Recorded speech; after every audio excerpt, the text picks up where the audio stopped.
Okay, guys, here we go. You gotta check the fit.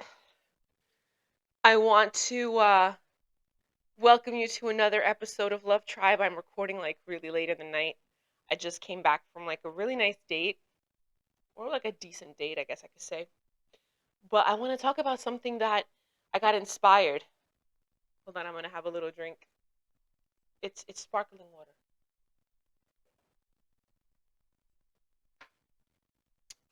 I want to talk about a topic that I think women and men can appreciate, and that is, ladies and gentlemen, stay true to your standards, okay? Stay true to your standards. What does that mean? Okay, I'm gonna explain it to you in a nutshell. In my career of working in anything psychology related, especially the life coaching, there is one echelon that is always touched upon, no matter where that person is dealing with or analyzing their life. And that echelon is the echelon of relationships. And usually it's always romantic relationships. And I'm going to say from a woman's perspective, I think what happens with women is you get so affected by being so helpful, so loving, so kind, so giving. And then when you finally realize your worth, your value as a woman, you no longer put yourself in position to just be the provider, because you can't be the provider as a woman. Much like a man, um, who's been so loving, so giving, so caring, and so considerate, um, can't put himself in the position of being submissive because he's been all those things. So why do I say this? Because it doesn't matter what physical design your body has. When it comes to relationships, there is a female male dynamic in terms of energy. I don't care what anyone says. I don't even care what is going on in today's world. It doesn't matter. Your physical design has nothing to do with how you relate to other people, because there are some languages that are universal, and those are compassion, understanding, consideration, grace, and mercy. And then the last one, which is the most imperative one of all, love. All of these that I just mentioned are universal, and they're a choice that you can make to apply towards other people, regardless of what has happened to you in your history, regardless of what traumas you've had. You can still choose to be compassionate and understanding to someone. You can still choose to give somebody the grace. And what does grace mean? It means not making them feel uncomfortable, not having a behavior and attitude that makes them feel unworthy around you. Okay? And now, this dynamic of relationships in terms of male and female energy, I'm not talking about male and female body design, I'm talking about in terms of energy, because I want everyone to feel, or not to feel, but to understand, because everyone will have romantic relationships. It doesn't matter what their body is going through. It doesn't matter, in their mind, what they believe to be or not to believe. You will have relationships with another person. It will happen. And if you want to have one that's good, if you want to achieve one that is of quality, a person that's been through enough of them that haven't worked, or who has been through some experiences that they've had to walk away, or just simply say, sorry, this is not for me, or this is not up to par for me, because I realize my worth. It does take you realizing your worth for you to understand how to move, how to navigate in a relationship. Give me a second. I'm going to have another. Let me pour some more sparkling water. I love sparkling water, especially bubbly or bubbly. No, not bubbly, bubbly. I love it. It's my favorite. Many years ago, about 7 years ago, I gave up, sodas, any kind of drink with sugar, basically. I went zero sugar. Not only did it change my my life and feeling with myself. It also changed my physical appearance, changed my skin. It's amazing. So I recommend that for anybody. It also changed how I mentally see myself. It started to give me a renewed sense of self-worth. So yes, even the practices you do as far as like exercise, taking care of your body in terms of what you eat nutrition-wise, does does have the ability to alter how you visualize and how you think about yourself. It does. These are all these are all psychology tricks actually, because your mind or your spirit, if you want, has to see you do physical acts of value towards your own self so that you can acknowledge, hey, I am worth it. So yes, self-love, or the practice of it, is the ability to do things for yourself that are, really lovely, that you would do for a friend, but do it for you, so that your mind starts to get enough visual examples of that happening so that you mentally start to feel valuable. Okay. So let's go back to relationships. And why am I even talking about this? Well, the reason I'm talking about this is because what I have found to be the case in terms of dating is that in the dating world, there seems to be a miscommunication between men and women of what, expectations are. First of all, it's not even about expectations. It's about knowing your role. And if you don't know your role, you shouldn't be dating. Because if you are dating and you know your role so that you know where you stand, and certain questions shouldn't even be arising because you should understand, you know, what your position is. It's almost like you don't expect the quarterback in the middle of the game to all of a sudden ask questions to some other team player in another position of the game, should they or should they not still run for the ball? I mean, that doesn't make any sense. There's a role the quarterback has, there's a role that the other team players on the team has. There's a role that each player has in a basketball team. So when it comes to relationships, why are we constantly escaping that? Why are we always trying to create these rules to justify, you know, um, why we should or shouldn't invest in someone? How about that? Okay. So let me take it from the perspective of, gender roles in a relationship and why they affect dating, and why this causes a confusion. The reason why it causes a confusion, or gender roles, actually, let me go to gender roles. I'm sorry. I have a lot of passion in me tonight, and so I don't even know where to get started because the experience I just had just inspired me for something, in a good way, not in a bad way. It inspired me to give a message that I think a lot of people, and particularly women, need to hear from someone else, just to know that this is not just happening to you. It's ongoing to everyone. You know, um, I consider myself to be somewhat successful. I mean, I have my own place. I have my own car. I'm raising a wonderful daughter. I'm a single parent. I've been a single parent since my daughter's been like about 11 months old. Um, I've published a novel. I've life coached. I was a ghostwriter for many years. I started this podcast. I went solo on this podcast. I've worked with the Department of Education for about 20 years. I'm certified in social psychology. I have a lot of things under my belt, basically, and I'm satisfied with them. I'm happy with them. Um, I bring a lot to the table as an individual because I already kind of like take care of an entire small empire with a family just by myself with no partner involved, right? So when I go out to the world of dating, I already go out with um, an established dynamic and network that also allows me to have the freedom to have the time available to have a relationship. And I've also done a lot of spiritual development and psychological growth and therapy in order to understand the responsibility of dealing with someone else's feelings and of how to be compassionate and understanding and patient, despite my ego. Okay. Now,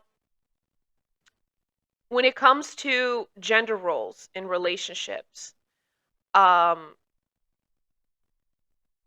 throughout all the history of time, the the longest relationships are the ones that last, and even the ones that claim to have certain modern factors applied to them, you will notice that they do fit into this category. The man is um very naturally the provider and the protector and the professor. The professor, what does that mean? Not the professor in terms of teaching, but the professor in terms of, claiming that this is his partner, also claiming that this is his family, in a protective kind of way. The female is more of the nurturer, the caregiver, the helpmate to the man, if you must, and more of the submissive type. Now, this doesn't mean that it has to be this way for every woman and for every man. I'm just saying when it comes to romantic relationships, even if you've been the most independent, male energy type of woman as a female, in a romantic setting, you'll eventually find yourself going into the nurturing, caregiving, and submission. Like it's just going to happen when you're with someone that you love, you know, because you're going to want to do those things. If it doesn't happen, then maybe that's why you're going to have a lot of friction with your partner. With a male, when you it doesn't matter, how emotional and how sensitive you've been as a male, because there's some men that are like that. When you find someone that you care for and you start to love, and that person has meaning for you, you're going to naturally want to protect them. You're going to naturally want to provide for them. Like they're just going to bring that out in you. Why? Because it's just going to come out. It's instinctual. It's your instinct. It's your male instinct and the female instinct to react that way with each other. When they don't have those behaviors, that's why you have relationships that have a lot of friction, ongoing friction, and then yeah, it's up to the couple to work through that friction to then make the relationship work. But that friction shouldn't be something that, happens immediately at the beginning. Like be very, careful to notice that. And that friction should be something that is workable, and that the two people can come to agreement on and talk and discuss. Communication is key. So even though we have these gender roles, communication is imperative for negotiation. We need it in business, we need it in politics, we need it in relationships with people that we love. Just let them know what's bothering you, that you're uncomfortable, the reason why you're uncomfortable, the reason why something hurts your feelings, the reason why it hurts your feelings. Disconnect yourself from what those feelings do to you and allow yourself to have just the conversation with the other person. It's time that we start to value humanity more than to value our need to always be right and to always be on top and to always have the last word. You have to allow yourself the fortitude to kind of like shut up your ego, okay? If you want relationships in your life to be decent, if you want to even show to people you care that you value them, you know? Because it's okay to be bothered and uncomfortable by things, but there's a way also to communicate that without making the other person feel horrible about themselves. Now, I'm going to add to this. So I talked about gender roles when it comes to male and female, right? There's a way that a man wants to be, there's a way that a woman wants to be naturally. And even if you're the most sensitive man, you're still going to resort to protection and wanting to provide in a way with whatever that is. Providing doesn't always mean money either. Providing can be with assistance, with help, physical help and things that the person needs. So provision doesn't always mean money. And for a woman, submission does not necessarily mean not having a mind of your own. Submission means wanting to please your partner, wanting to listen to them and take in what they say or what they ask of you and doing it, just because you want to do it. Submission means also being okay with not being at the front hold of delegating what happens, giving that position to your man and letting him do that and kind of following that. Hopefully they're leading you in a great way. If they're not, well then that's right there, a piece of friction that's happening in the relationship that needs to be worked out. And if it can be worked out and stay together, great. And a lot of times if it can't, then you need to just say, this is not for me, or this is not what I want, or it's not going to work out. Sometimes relationships need that in order to actually work. You know, people are so afraid to actually express what they truly feel about something in terms of how that makes their value um, look like, that they resort to 110 other reasons as to why they feel the way they do, instead of just saying, you know, I feel uncomfortable because I don't see that, I I deserve this. People are having difficulty sometimes expressing that, and even when they do express they don't deserve something, they resort to egotistical explanations as to why they don't deserve that. I'm saying don't let your ego speak for you. Allow yourself, yes, to express that you're uncomfortable or that you don't like something or that you're hurt by something, but express it in its most purest form. Why that is? Well, because I believe that this is, how it should be. This is what I see as correct. And I know that that's not how you see it, and we're not agreeing, and that's fine. But I'm sorry, I can't change how I see the world for me, you know? And why is it important to stick to your standards? This is a moment right there where you're telling the other person that that's not how you see things and that's not how it is for you. The reason why that's important is because you're also telling the other person and yourself at the same time that what you believe to be true in terms of how you want to have your interconnections, your relationships, have a certain way of being. And if they don't want to be a part of that way of being, even if they try to fake it for that moment, it's not going to work because innately that's not how they function. That's not how they move. So right there, the energy exchange is showing to you if they're interacting and trying to move in a way that doesn't flow with how you feel it should be in its purest form now. What does that mean? Take your ego out of it. The purest form is you see it differently because simply culturally or just how you've reached a point in your life where you know your worth. So you wouldn't treat someone you love that way if you were that person in their position. So why would you be okay accepting that for yourself now? You know, gender roles are important in relationships for not just the purpose um, of confirming or affirming your worth, but gender roles are also important in relationships so that you can have a healthy dynamic with each other. You know, men and women are trying to escape their roles. I mean, culturally speaking, that's what we're seeing more and more. Women like this independence, women like to be boss babes, and it's wonderful, don't get me wrong. But the problem with being the boss is you're basically telling all the other energies around you, there's no space for someone to come and be over you, be on top of you, be above you. And usually men want that space. They want that position. It doesn't matter, even the most even the most sensitive man, he's still going to want that position. I used to have a friend. We were best friends. He's a very sensitive guy. He's very in tune with his feminine side. Extremely in tune with his feminine side. Very sensitive, very caring, very loving, very nurturing. And even in our friendship dynamic, he still wanted to have the last word. He wanted to be above me in terms of, explaining to me and showing me how things are better the way that he sees it. And many a times I submitted to that because as a friend, I cared about them, I loved them, and I wanted to make them happy. Just as a friend, we were honestly friends. We were purely friends. Nothing else that existed between us. And that was happening. And he was a very feminine, attuned to his feminine energy kind of guy. And yet he still played that role of wanting that boss position.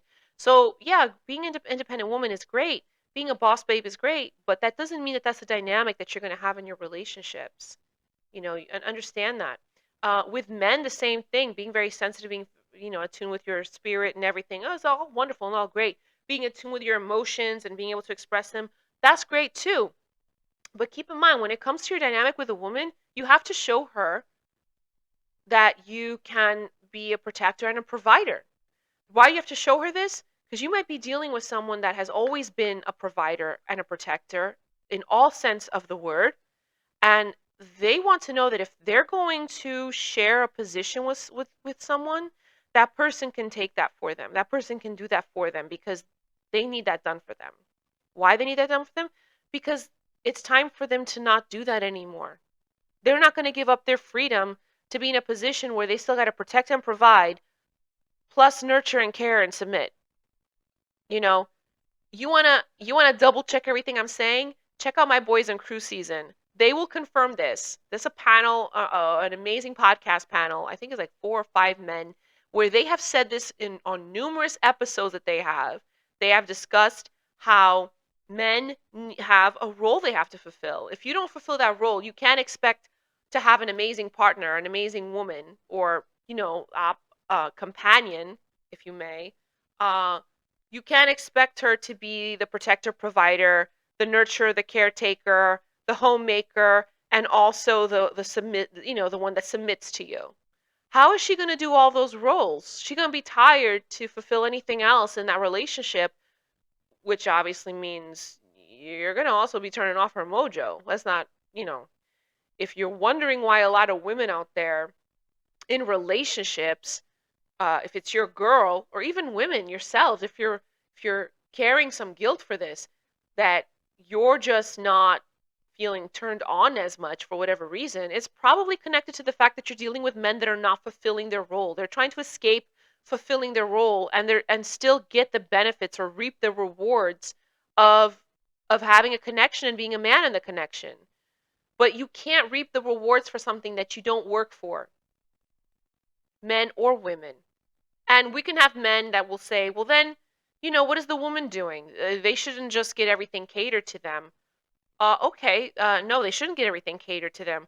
But what kind of woman are you spending your time with? What kind of quality woman are you spending your time with? Because if you're spending your time with low quality people, um, then yeah, I guess you could say that. But if you're spending your time with high quality people, and what do I mean by high quality versus low quality? I shouldn't even say quality. It shouldn't even be in terms of quality. I would just say someone that is not fulfilled or has not completed certain echelons in life yet. If you're dealing with someone who hasn't completed certain echelons in life, like career, established a home for themselves, they're not, they haven't really fulfilled any kind of like long term life goal for themselves, or they're not working on any kind of dream or project that they love. That's a person who still haven't fulfilled a couple of echelons in their life. They then yeah, they're gonna want, are you gonna want to cater to that person? No, because they're probably gonna leech off of you maybe because they haven't learned to understand the value of sharing, time and space with someone. But if you are dealing with people that have completed certain echelons in their life, particularly women, and they've done that completely alone, solo, and now you come in as a male energy, um, it's going to take some work to make that person want to give up, a lot of their freedom to have that connection grow into a relationship with you. But you have to be willing to put that investment forth. I mean, in business, people will put money in cryptocurrency and in stock and leave it there for like months to years before they see a profit, and they don't give up. So why is it when it comes to relationship with human beings that could be the companion for your life or could be the greatest person for your life, people don't want to invest, I mean, I can't tell you how many times I haven't heard this question already, whether it's been from clients that I've life coached or, the few men that I've dated in the few past couple of months that questioned like, well, how much money do I have to spend before we take it to the next level? Or how many dates do you have to go on or be treated to before this or that happens? And it's kind of disappointing because it is a huge turnoff and a red flag that a person could be that petty. Like, don't be petty for that. Like, why are people afraid to spend money on something when it's quality time with a person? That right there, you know what that says to you? Or you know what that's saying actually to anyone around in that situation, if they are bringing that to the table, they're literally telling you that they already don't see you as a high value person. You're not a high value person to them because a man that sees you as a high value person, and this is how I know, I'm going to explain my example in a second. a man that sees you as a high value person, and this actually came straight from one of my guy friends. Um, when they see you as a high value person, they're not even going to worry about, what card they are using to pay for whatever it is, for whatever they're doing with you. They're not going to worry about that when they see you as a high value person. Because even if they're not, and this is a friend of mine of many years. We became friends because I actually, met him through a different a work connection, and then I, coached them for a while and became friends. And they explained this to me. They said when a man sees you as a high value person, as a high value woman, um, or even person, because he said even with friends, with guy friends, this is how I see it.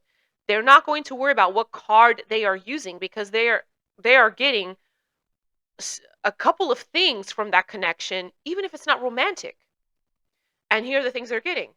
They're getting interaction, they're getting knowledge, they're getting information. Sometimes they are getting nurturing because the time with you, even if it's not for the romantic ending of being together romantically, just the interaction alone is something that is wonderful, has value to them because they value your energy. They like the conversations that you share. They appreciate your perspective. You're able to teach them something. You teach me something. This is what a guy friend of mine said after I was his life coach for about a year. So if a man can say that, you know, if a man can say that, then explain to me why we still have men who are going out there dating and asking questions such as, well, how many dates do I have to take you on before we go to the next level? How much money do I have to spend on you before you will, come to my place and sleep over? Are you like, what? Are you kidding me? But you know what? Instead of taking that stance, ladies, take the understanding of they are literally showing their face. They are basically telling you that they do not value you. Because when they do value you, they're not going to put you against the wall, number one. They're not going to be petty with, you know, what is spent, number two. Because a man that is dating, or any person that is dating, in this case, that is of the male energy, understands their role. And if they're willing to accept it and they're dating, that basically means then you're paying. Um, and now, this doesn't mean that the woman should just take advantage if that's the case and order like hundreds of dollars of food or whatever it is that you're doing together. No, be considerate. Be considerate, you know? Be appreciative, whether it's a $10 sandwich or it's a $200 meal. Be considerate. The person's taking the time and they're putting forth their their money to give you a lovely time together. You're there because you're spending time with the person. And that's another thing that I think that when it comes to gender roles, men tend to forget. You're not understanding that if a woman is spending time with you, if a woman is spending time with you, she is spending the time with you because of you, not because of where you're taking her, not because of what you're doing for her, and not because of who or what is not none of those other things that you're thinking is why she's there is why she's there. She is there because of you. She either likes your energy, she likes your jokes, she likes the way you look. There is something about you that she likes. No woman is going to go out with a guy simply because he's taking her to an expensive place. And even if she's doing that or telling people that's what she's doing, she's lying. In part, she's lying. There's something about that guy that she likes. She might like, I don't know, the way he is intimately. She might be fantasizing with him already. There's a ton of different reasons why, but it's something related to what she likes about him. We might even say, yeah, she likes his wallet. No, it has to be something specific about him. It's very difficult for a woman for her to stomach being that close to someone just because of money matters. Like it's not an easy thing. Now, what kind of woman am I talking about? I'm talking about a high value woman. I'm talking about a woman that has integrity, a woman that has compassion, a woman that has generosity, a woman that has understanding, a woman that is an unconditional loving person. She is going to be on a date with someone because she truly has something she cares about that someone. So I think when men start to understand that, I think they're going to accept their role a lot better and be more considerate with, shutting down their pettiness a little bit. You're not out with the boys, you know. This split the bill kind of thing. I know that some people talk about that. And yeah, that's really great for wealthy people. They split the bill. That's great for them. They could say that all day and all night that they do that. I know there was like some celebrity couple where Gabrielle Union came out and said that her and her guy, they go 50-50 on everything. That's wonderful for them. They have so much money, they have to go 50-50 on stuff. You know why? Because of income tax. Or not income tax. Yeah, income tax, number one. And number two, when they file their tax returns. They have to show that they spend money. They have to do that. No, she's not going to go on no thing and say how he pays for everything and she just banks all her money. She would be in trouble. So there's a lot of underlying reasons why people do the things that they do and say the things that they say. And even with that in place, there's still gender roles where, yes, the man is the provider and the protector. I promise you, even the situation with Gabrielle Union, whoever she's with is still providing more than she is in that relationship and is still in that providing category. It's something that she's not able or she doesn't have to do. She doesn't have to worry about. Okay? Maybe she pays for an assistant, but it's her guy's assistant who also works for him and also works for her. Let's put it that way. So yeah, there's through connections, the person she's with has been able to provide something for her that she didn't have before. Okay? Um Protection also, protection is another thing that I'm sure that Gabrielle Union gets. So how does she get protection from the person she's with? Just the simple fact of being connected with that person. They have a network system that makes sure that other people that are connected to them are protected. Protection for men is a very physical thing. It has to do with them ensuring that their partner is safe, that their partner is not able to be reached by other people because they don't want another man to reach their person, their woman.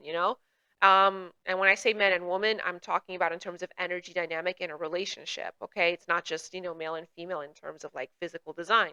We got to stop thinking that. We got to keep in mind that in a relationship, no matter what the physical design is of two people, there's always male and female energy counterpart in terms of the dynamic. There is. This has been proven by relationship psychologists, okay? And look it up. I urge you to look it up. You'll see that what I'm saying is factual. Um, so let's get back to sticking to your standards. So because you want to affirm your worth, the next thing that you want to affirm is you definitely want to affirm your ability to move forward in a relationship that is healthy. If you don't accept your role, um, for the time being, and the person just succumbs to doing whatever it is that you think they should be doing, because yeah, sometimes you want to be nice and you want to fulfill the other person's request, but here's the problem: in doing so, you may start then a cycle where you basically telling the other person it's okay for that to happen. And then what takes place then? Do you see, in terms of gender role dynamic in a relationship, the area between the two people as to who does what gets gray. There's a gray area. It starts to get too gray. Gray to the point that now, as a woman, you don't feel like you can rely on that man. And as a man, you're going to start to feel like you can't rely on that woman. Why? Because she's not going to be as nurturing and as loving to you as you would like. Why is that? Because she's going to be feeling like she's fulfilling the role of the pieces that the man is missing in. So how can she be nurturing? She's not going to be turned on to nurturing and caretaking, is what I'm trying to say. See, being turned on in a relationship is not just about sexual matters. It's not just about intimacy. Being turned on in a relationship dynamic is also about how you respond to your partner. How do you respond to your partner in terms of interaction, in terms of the words you use, in terms of how you give them love? Everybody wants to be loved, but people don't want to do the work it takes for the love to happen. So we have a sense of worth with standards. We have an understanding of gender roles with our standards, and then we also have a sense of understanding, with our standards, what turns us on. You want to turn a woman on, well then fulfill her standards. You want to turn a man on, fulfill his standards. If a man's standard is that a woman should pay, then the woman is not going to be turned on, because the woman's standard is that a man should protect and provide. Okay? If a man's standards that a woman should pay, then how can the woman then why does she need to be on a date if she could pay for herself? She doesn't need to be on a date. She could pay for herself to take herself out to a beautiful place. She's there because of having time with you. Why should you pay? Because you want to show her that you can provide. Why should you provide? So she can nurture. She could be turned on to nurturing and caretaking and being submissive to, what you want to do next. Now, I'm not talking in terms of what do you want to do next on the date. No, I'm talking in terms of what you want to do next in the connection. This requires time. There is no such formula as like, oh, date 2, date 3, date 4. It as much as sometimes we like to put a number on it because our brain wants to have things answered. We want to categorize and we want to answer problems. We want to solve problems. I need to get I need to get more water. It's not about like, after a month of dating or 3 months of dating, this then we shift into this. People need to understand, in terms of standards, which is the next topic I'm going to talk about. There is levels to how things develop. You don't go from you don't go from meeting a person to having, an encounter with them, talking with them on and off for a while, and then boom, that's a relationship. No, there's levels to that. Now I'm talking about adult people that are at a certain level of their life. I'm not talking about people in their late teens or early 20s. That's different. You're still building life. You may get together with someone and be already in love with each other and decide to continue building life together. And that's beautiful. It does work out for several people like that. But that's like winning the lottery. And not everybody wins the lottery. So if it hasn't happened to you, don't feel bad. I'm here to be a pioneer, I think, to individuals that haven't been able to establish a relationship that is long term or that is of a marriage. And why do I say pioneer? Because I think there's a lot of shame and guilt attached in situations where you find yourself in, solo, you find yourself single. Society makes it seem like it's a problem. Um, Devon Franklin even talks about, it's not a problem. You're one of one. You were born alone, you'll die alone. And even in relationships, people are still alone. So don't think that a marriage or a relationship is the end all and be all of happiness. It's not. And I agree with that. I feel like I am in a position basically, and this podcast allows me to have the venue to reach you where you're at right now. So you can understand that there's nothing wrong with being a single individual in today's society. What is wrong is to be an individual in a relationship that, I'm sorry, it doesn't allow you to choose happiness. It doesn't really bring joy or contentment to your life. Um, what's really sad is to be in a relationship or in a marriage that you feel trapped. Waking up every day feeling like you're in a prison and feeling like you need a vacation from your life is not life. It, it's not life. So I'm not sad for that. And I'm going to give you a couple of pointers after I talk about all of this relationship setup and standards stuff in dating as to why it's not sad. So let's go back to talking about sticking to your standards and why they're important, and move on to why they're important in terms of the level of the connection and where you want to take it. You have to stick to your standards because if you're going to be in a connection that is going to become a relationship that then becomes, a commitment, it's important that you stick to what at your core makes you happy. Every single person at their core gets to a point that they know what makes them happy.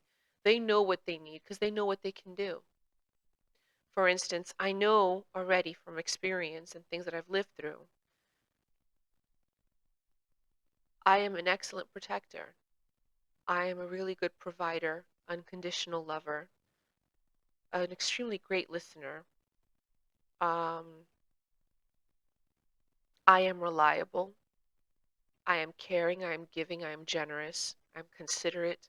I'm compassionate. Um, I am financially independent, and I am, economically, I would consider stable in today's society, right? So I can already do that. Now, why is that important?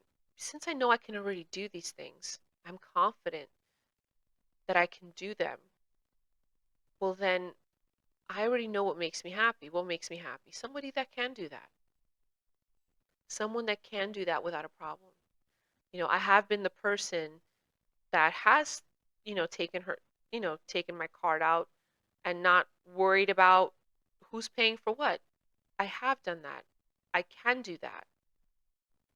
But in a setting where I'm putting myself in a position to see if I want to go from a connection to a relationship with someone, I need to see that they do that. It's not a condition, but it's the fact of that's one of my standards. When we start to shift from the standards that innately inside of us makes us happy because we can do it, we start to shift away from that, we are not being true to ourselves. We then are lying to ourselves and we're just going to settle for having what everyone around us says that we should be having, which is a relationship with someone. There's a reason why people are single. Some people are single because they don't know how to appreciate and value a good individual when it comes, and then they just settle for whatever, I don't know, whatever happens to work with whatever formula they think is what works. And then they have relationships that are full of friction with other people that always end. They never go anywhere for a very long time. They always end, and they're always full of friction, and they're always full of misunderstandings, and they're always full of arguments, right? But now, when we're talking about dealing with individuals that can do what they are asking for, well, then that's a different story. That's a different category of people. That's an individual that's going to leave you in a conversation where there can never be an argument, to be honest. There could be disagreements, but you're not going to argue. There's no yelling, there's no fighting. Why? Because that person is confident that whatever they're asking you for is something they can provide. They just need to see that you can do that also. And if you're not willing to do that, well then, I'm sorry, that's not a position I want to be in. And then, boom, you're a person that is still on, the dating scene, or you're still single. And that's great because you know what? You stuck to your standard. Why did you stick to your standard? Because you know that you can do what you're asking for.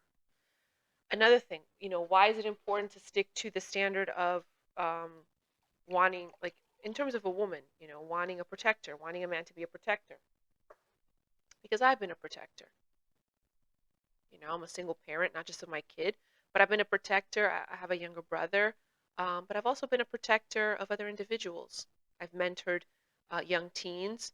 I've put myself in positions and in meetings and in conferences and in spaces where I've had to stand up for another person and be the protector, be the voice, you know. And because I know I have done that several times in several different arenas that have been, sometimes scary, um, I'm going to want that from my partner. I want to see that from my partner. Why is that? Because we reach a point in our life where just because you've lived in a certain role doesn't mean that that's the role you want in a dynamic of a relationship. There's always room for flexibility when you are ready for a relationship. And there is room for flexibility when you're dealing with people that can perform what they're asking for. And how can you tell this? If you're a man, how can you tell you're dealing with a high value woman? First of all, not just the fact that they can perform what they're asking for, or they can fulfill in whatever they're asking you for is something they can already fulfill themselves. But the other thing that allows you to know that you're dealing with a high value woman is the fact that when you're having these disagreements or conversations about these things that are obviously topics where you will find disagreements, there is no increase of tone of voice. There is no energy change into the negative, and also there is no insulting and berating and belittling. That's how you know you're dealing with a high value woman. She's not doing any of those things. And it's not because she's trying to save face. It's really because you could see that that's how they are. You could see, you could tell. You can instinctively tell. Your instinct can tell you. Tune into that and you'll know as a man. Now, let's talk about from the man perspective, why you should stick to your standard. If, you're a high value man, you've been a great person, you're a protector, a provider, you may even be, I don't know, you may be a single parent or not a single parent. Um, you've you've established yourself to a certain level on your own. Um, you're financially independent, you're economically stable. Okay, so we got those things covered, right, as a man. So whatever it is that you are asking for from a woman is something that you can also provide. So what are you going to ask from a woman? Um, Most men that I have coached have said that usually what they've asked from or what they want from a woman is respect. You want the woman to respect you. Okay. Something else that might want from a woman is you want her to show love to you. You want her to give you um, verbal expressions of you know kind of like affirming certain things to you, or compliments. Okay, I've also heard that from men that I've coached. They don't get enough compliments. So you want this from a woman. So whatever it is that you're asking the woman to provide for you in the connection, you have to be willing to provide. You have to be willing to provide. Okay? Are you nurturing? Do you give compliments? Are Do you give respect? That's another thing. You want her to respect you. Do you give respect? Do you respect her? And this is where it's tricky. Now you see where the dynamic is tricky. If you respect that woman, because you're asking her innately with your behavior with her, with your interaction, to have respect for you. If you are respecting her, then that means that you accept her standards. Because respect means if this person likes this and this is what they need, then this is what I'm going to do because I respect them. Think of the relative or of the friend or whoever's been in your life that you respect them highly. You have high respect for them. Think back to how that relationship was or is and how you interact with them and how that respect happened or has happened. Think about it. I promise you, because for me, it was my grandfather. I mean, I have respect for my mom and my dad, and my brother. I have tons of respect for those three people in my life. But my grandfather was like at the top. He was like the pinnacle of the mountain for me. He passed away in 2011, but I had extreme respect for him. And my relationship with my grandfather was the one where I wanted to make him proud all the time. And my behavior patterns were in relationship to the level of respect I had for him because I knew what made him happy and what didn't. I knew what pleased him and what didn't please him. He didn't use that to manipulate me, no. But my level of respect for him, by nature itself, resulted in me having the desire to accept certain things that he found to be yes and no's simply because that's who he was and I respected him. So when it comes to the man wanting respect, do you give respect to the woman? And if so, that means that you try to fulfill her standards. So when it comes to relationship dynamics, relationship psychology, no matter how you look at it or no matter what age group you're in, you have to stick to your standards, ladies.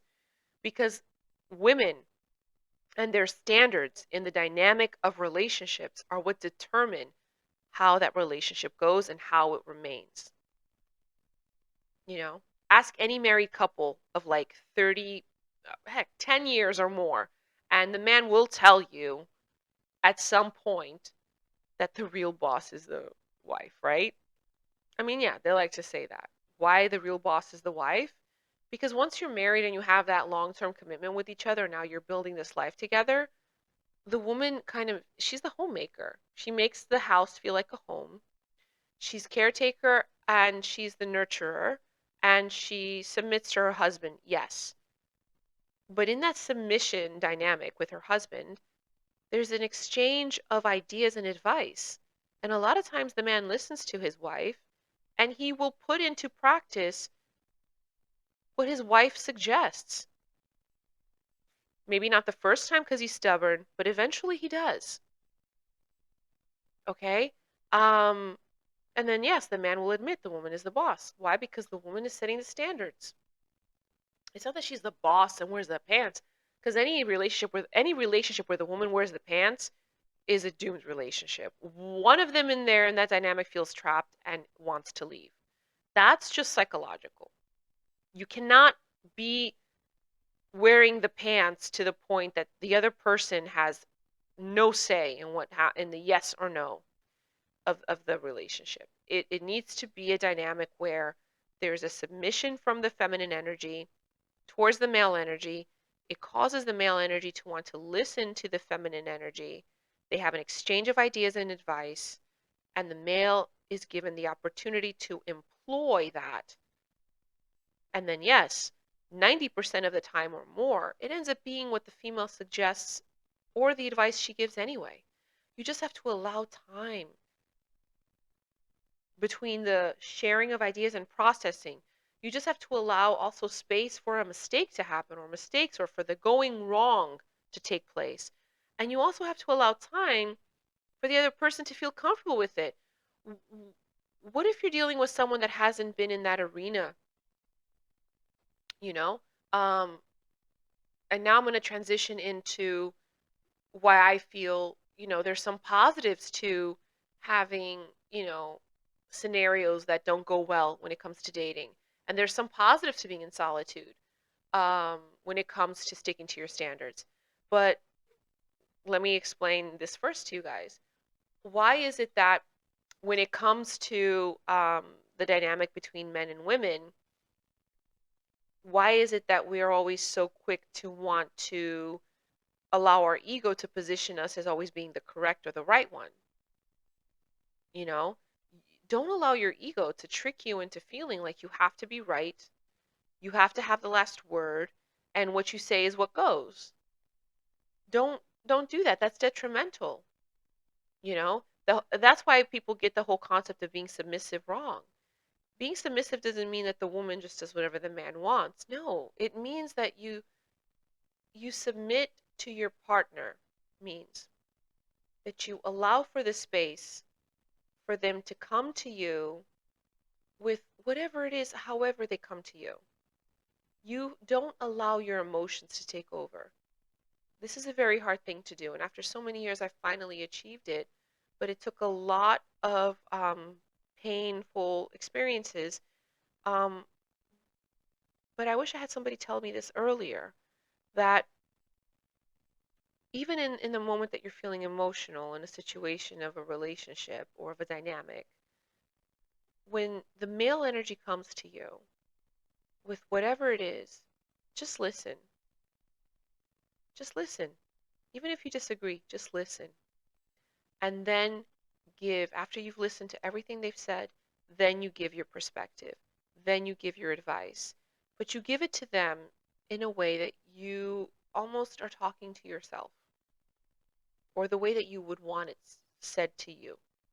You know, speak lovingly, speak caringly, but also speak with confidence that you know what you're saying because you do. You really truly believe that's a better idea, option, or, you know, best advice.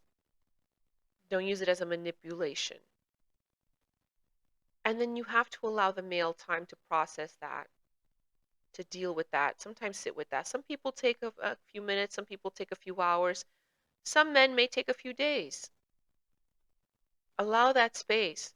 Let's stop freaking out that if we don't get the response and feedback within a few minutes or within a period of 24 hours, if it doesn't happen, that's it. The relationship is screwed. Allow some time to take place. Now, when it comes to connections that are trying to be built into a relationship, it is a little bit different. It does require the man to put a little bit more work. Why is that? Because the man is the hunter. The man is the one that is pursuing because he's the one that ultimately wins the most in a relationship. Not only does he win a partner and a companion, he also wins a bedmate. He wins somebody to have with him intimately. He wins a person that can also give him children if we're dealing with men and women in terms of physical body, someone that can give him, children. We're also dealing with with a situation where the man gains someone that also brings hopefully financial pluses into his life, position into his life. You got to be careful. Sometimes you don't know that you're treating someone a particular way. You don't know who that person is. And I can mean that in a good way or in a bad way.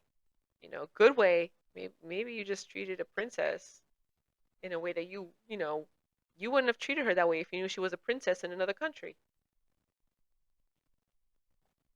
And maybe here they're trying to live like a normal, regular person. That's a possibility. Or in a bad way, when you've treated someone a certain way, I mean, you don't know if they're going to follow you and do something to hurt you. So be very careful how you move, how you interact with people, your intentions with people, Even if it doesn't affect you directly, or even if it's not from that person, it could be another scenario in life. It's called karma. Now, let's talk about some benefits to solitude and why this kind of helps you determine your self-worth. Benefits to solitude. You just learn to have an appreciation for your peace of mind, peace of space, peace of choice. Um, Peace in your life allows for you to have or to give more value to the life you have. So whoever you're going to put in that position of partnership with you, they can't disrupt that peace. If they're going to disrupt that peace with like petty arguments and petty disagreements and just being petty about stuff, that's a big red flag that's not a good match. And that's okay. That person may still be a great person. It's just not a good match for you, whether you're a man or a woman. Some other benefits to solitude. You actually get to expand other parts of your personality that you didn't know were there. What do I mean by other parts of your personality? Well, maybe you always thought you always thought you weren't that outgoing, but now that you're in solitude, you find yourself going to more events, to more social gatherings, sometimes with friends, sometimes alone. You actually feel turned on to go somewhere alone. Solitude sometimes opens a new door to the joy of I want to take myself out for a drink, or I just want to go out for dinner, or through our phone. There are so many group chats that you could be a part of nowadays. Um, and if you're not a part of any group chats, which I find that hard to believe with the way communication is, make yourself a part of a group chat. You know, I created one myself for a particular event. It was for a birthday of mine, and then I just kept it. And that's a way to stay connected with a large group of friends all in one shot, and hoping to get together again. So solitude allows for you to actually expand other parts of your personality that you wouldn't get to do if you were in a relationship. Another benefit to solitude is you get to sometimes grow professionally.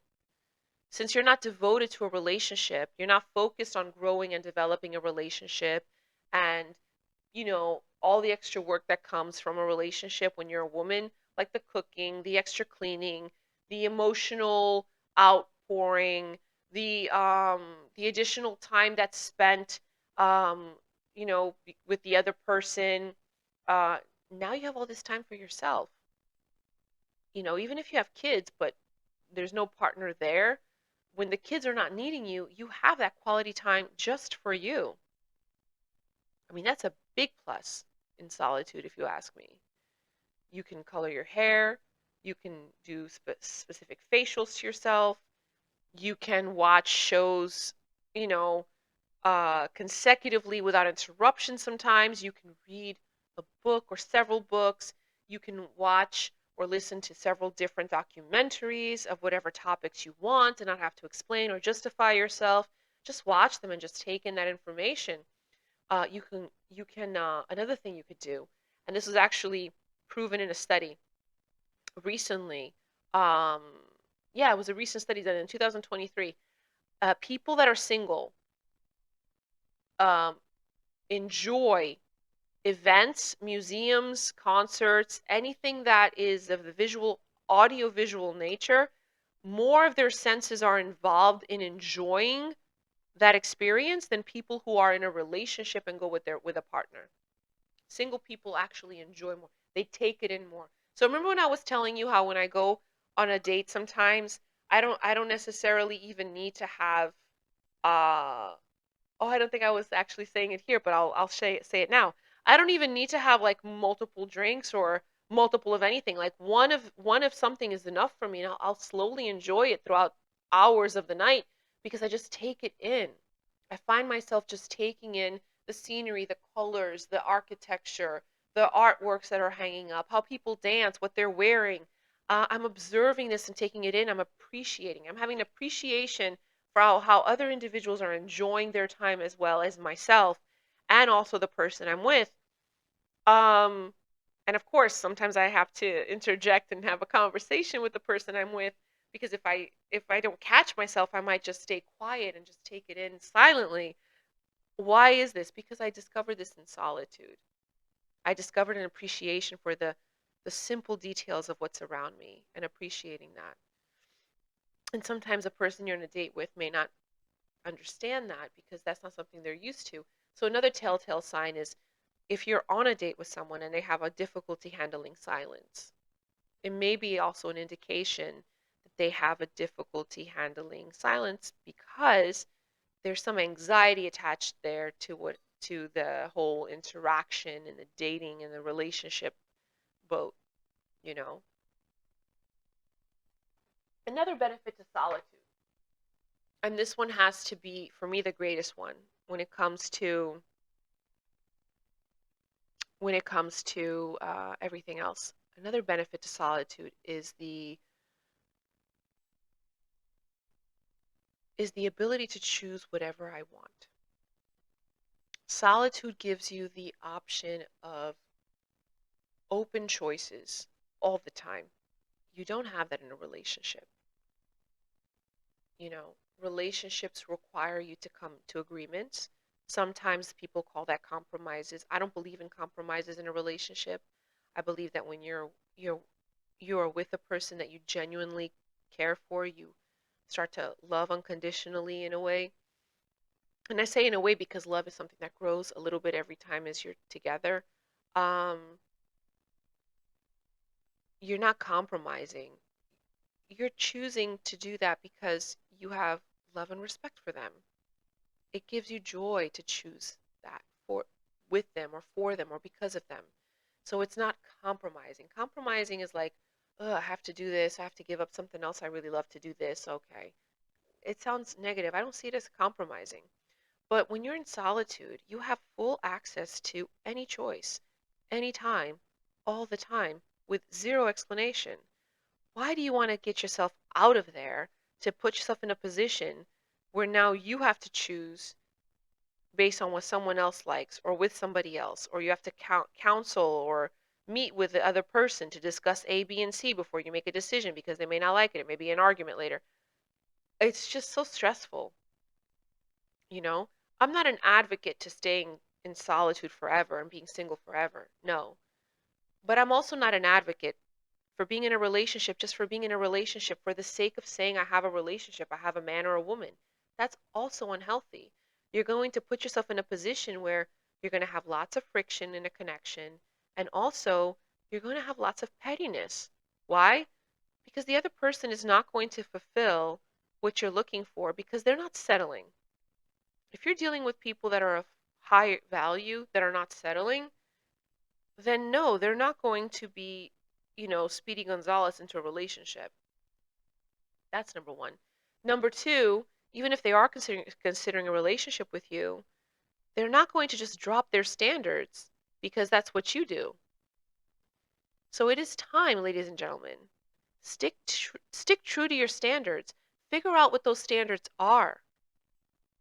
And whatever those standards are, navigate with people who roll with the same standards. But now, if you've been rolling and navigating with people who roll with those same standards and you haven't gotten anywhere, well, maybe it's time that you start to switch them up. And when I say switch them up, this doesn't mean that now because you're single, you have to switch up your standards. No. Women, stick true to your standards because eventually men have to respect you enough in order to have you in their life so that they can get in turn what they're asking for. Whatever it is that you are asking another person to do, you have to be that already. You can't ask another person to do something for you that you wouldn't do yourself for yourself.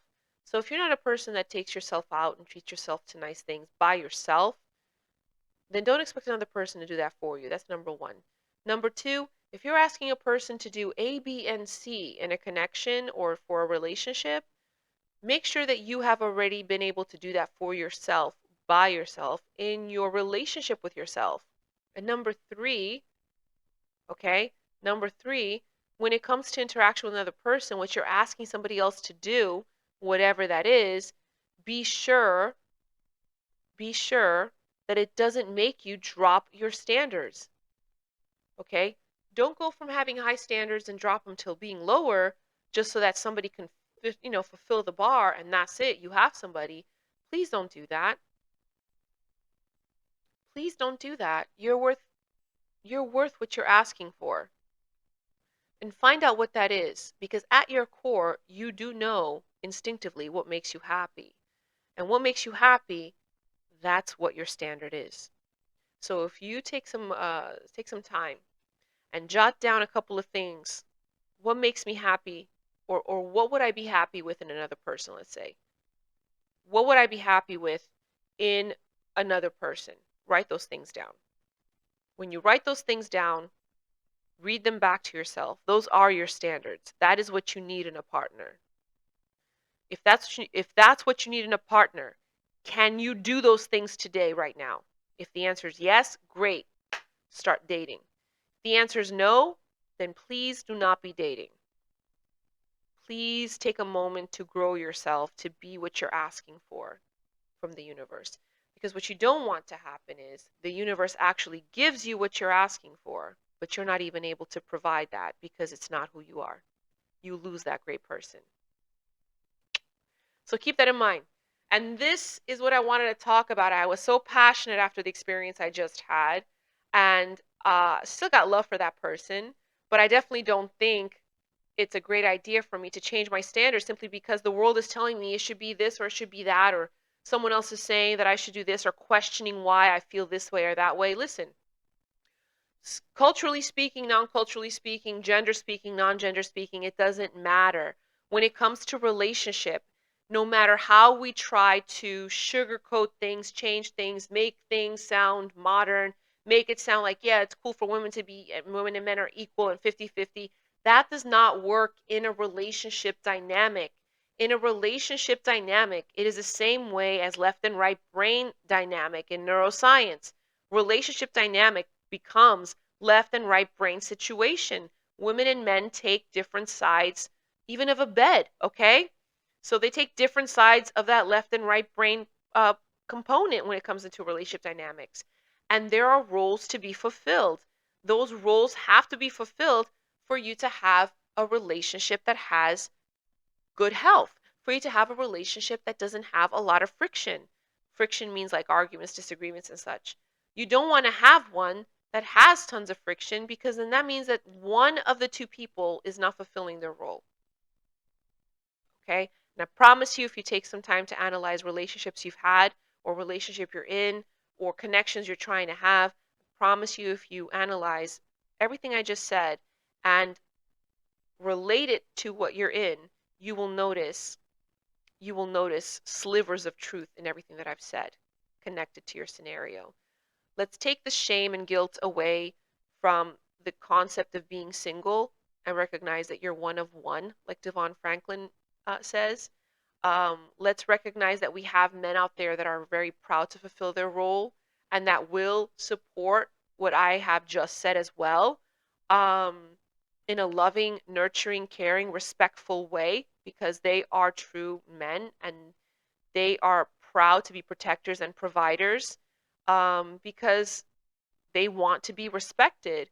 And to want to be respected means they're giving that respect to their companion, to their partner, to their connection that they're having.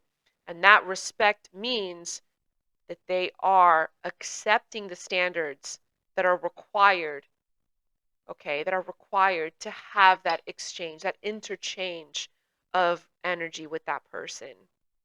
So don't change your standards. Don't feel bad for having your standards. Do not ever blame your standards for your solitude. Solitude is a time for you to increase your ability to know your self worth and expand your personality, and also an opportunity for you to enjoy freedom of choice so that you don't give up on those standards that easy. And then when that person comes along that respects that, you just know that that's the one. Because relationships are not about finding the perfect one. Relationships are about being with someone who wants to make it work. And a person who wants to make it work, they're not going to pin you against the wall. They're not going to be confused about who should be doing what at any point because they know their role. Okay? I love you so much for watching, for staying tuned in this long. Um, I don't know what time you're watching this. I'm gonna, have this posted on YouTube. But I will say right now, I'm gonna look at my phone. Oh my God, it's 4 in the morning. It's 4 in the morning. I guess I was very passionate. I needed to post this. I need to record this tonight and let you know uh, you're not alone in your single solitude journey. There's a lot of us out there, and staying true to your standards, ladies and gentlemen, it is important. It is valuable because you're valuable. I love you.